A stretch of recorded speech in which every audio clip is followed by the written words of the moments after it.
merupakan proses proliferasi dan diferensiasi sel induk dan diakhiri dengan terbentuknya sperma dewasa.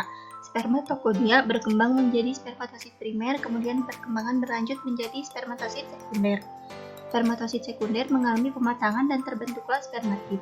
Terakhir, spermatid mengalami pematangan menjadi sel sperma. Keseluruhan proses ini membutuhkan waktu sekitar 64 hari menurut Jungwirth tahun 2015. Kemudian pengujian motilitas sperma dilakukan dengan cara yang pertama diteteskan sperma sebanyak 10-15 mikroliter ke objek gelas, kemudian ditutup dengan cover gelas dan diamati di bawah mikroskop. Perbesaran dilakukan mulai dari 10 kali objektif untuk melihat penyebaran sperma yang merata pada preparat. Kemudian dilanjutkan dengan pembesaran 40 kali objektif untuk menilai motilitas sperma menurut Gisborg tahun 2006.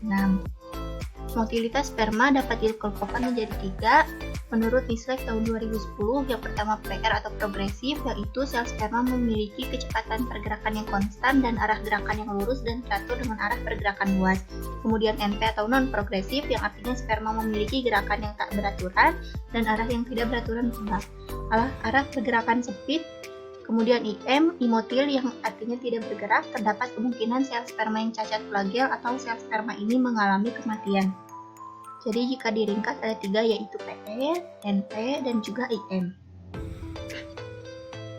Alat dan bahan yang digunakan dalam praktikum kali ini, yang pertama alat adalah termos, timbangan digital, batang pengaduk, cawan Petri, pipet tetes, objek gelas, cover gelas, gunting, dan juga mikroskop cahaya. Kemudian bahan yang diperlukan ada sperma, alkohol, pewarna yaitu Wantex, vokalisme sebagai larutan isotonik, air atau aquades, dan juga albumin atau putih telur. Cara kerja untuk motilitas sperma. Pertama, cawan Petri disiapkan, kemudian diteteskan larutan isotonis sebanyak 30 tetes, lalu sperma ditambahkan ke dalam larutan isotonis tersebut. Selanjutnya, dihomogenkan sehingga larutan menjadi berwarna keruh. Lalu disiapkan 2 objek gelas untuk praktikum motilitas dan 3 objek gelas untuk hapusan sperma. Sebanyak 1 tetes sperma diteteskan ke dalam objek gelas, lalu ditutup menggunakan cover gelas.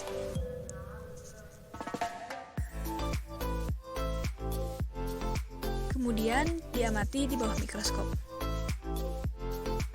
Selanjutnya, pembuatan preparat hapusan sperma. Setelah cawan Petri disiapkan, lalu teteskan dengan 30 tetes larutan isotonik. Lalu tambahkan sperma ke dalam larutan isotonik tersebut. Selanjutnya, homogenkan kedua larutan sampai keruh. Lalu, siapkan 3 objek gelas untuk hapusan sperma dan tetesi dengan masing-masing 1 sperma. Selanjutnya, setelah disemir dengan objek gelas lalu dikeringkan dan disemprotkan dengan hand sanitizer lalu dikeringkan. Teteskan dengan pewarna Wantex lalu dikeringkan dan amati dengan mikroskop. Kemudian hasil dapat dilihat ada panah yang berwarna merah, yaitu motilitas sperma. Pembahasan motilitas sperma berdasarkan hasil pengamatan yang telah kami lakukan. Sperma menunjukkan pergerakan yang lurus dan konstan. Hasil yang diperoleh menunjukkan bahwa motilitas sperma cenderung PR atau progresif, yaitu sel sperma memiliki kecepatan pergerakan yang konstan dan arah gerakan lurus dan teratur dengan arah pergerakan yang luas. Kemudian gerakan maju mundur atau gerakan maju atau lurus pada spermatozoa merupakan indeks daya hidup yang penting dalam populasi spermatozoa menurut Toelich-Heer tahun 1993. Selain itu ditemukan juga sperma yang tidak menunjukkan pergerakan sama sekali atau imotil, diduga karena memiliki cacat flagel atau bahkan sperma yang kami amati ini sudah mati. Kemudian ada hasil dan pembahasan dari morfologi sperma. Hasil yang diperoleh menunjukkan adanya sperma yang sempurna karena memiliki bagian tubuh yang lengkap dari bagian kepala atau head, tengah atau middle, dan juga ekor atau tail.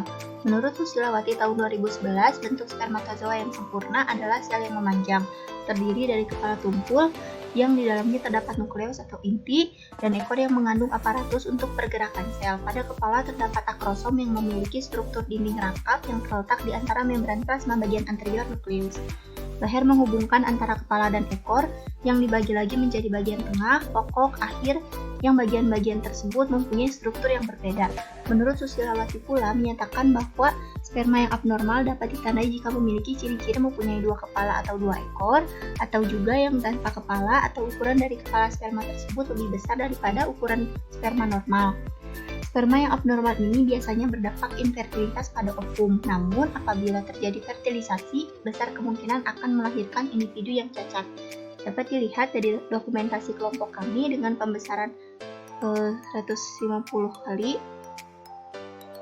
Ada bagian-bagian dari sperma, mulai dari kepala, tengah, dan juga ekor, dan dibandingkan dengan gambar dari referensi dari sumber Quizlet.